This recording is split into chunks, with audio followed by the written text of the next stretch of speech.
Welcome to Aditya stories. ఈరోజు మనం మరొక స్టోరీని తెలుసుకుందాం. పరమానందయ్య శిష్యుల కథ. ఓ రోజు ఉదయం పరమానందయ్య గారు తన చినిగిన చొక్కాని సరిచేయాలనుకుంటాడు. ఆయన శిష్యులను పిలిచి బజారుకు వెళ్ళి సూదిని కొనుక్కరమ్మని చెప్తారు.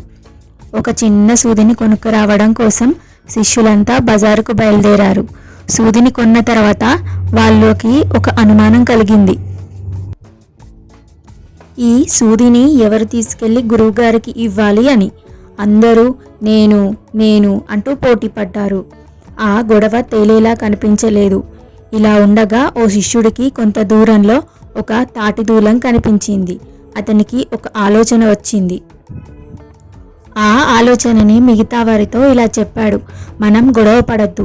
అక్కడ ఉన్న తాటి దూలానికి సూదిని గుచ్చి అందరం దాన్ని మోసుకెళ్దాం.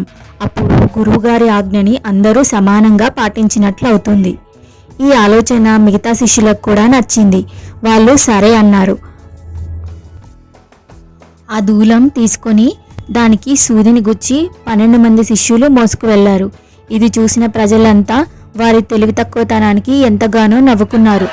మొత్తానికి శిష్యులంతా కలిసి ఆ తాటి దూలాన్ని గురువుగారి దగ్గరికి తీసుకువెళ్లారు. గురువుగారు ఆశ్చర్యంతో ఏం జరిగింది అని అడిగారు. శిష్యులు జరిగిందంతా చెప్పారు. అది విని సూది కోసం తాటిమాని మోసుకొస్తారా, ఇంతకు సూది ఏది అని అడిగారు. అందరూ కలిసి సూదిని వెతికారు. ఎంత వెతికినా దొరకలేదు. చివరికి గురువుగారు వెతికినా దొరకలేదు. మీరు చేసిన హడావిడికి ఆ సూది కాస్త ఎక్కడో జారిపోయి ఉంటుంది. ముందు ఈ తాటిమాని తీసుకెళ్లి దాని యజమానికి ఇచ్చిరండి అని నిరుత్సాహపడ్డారు ఆ గురువుగారు.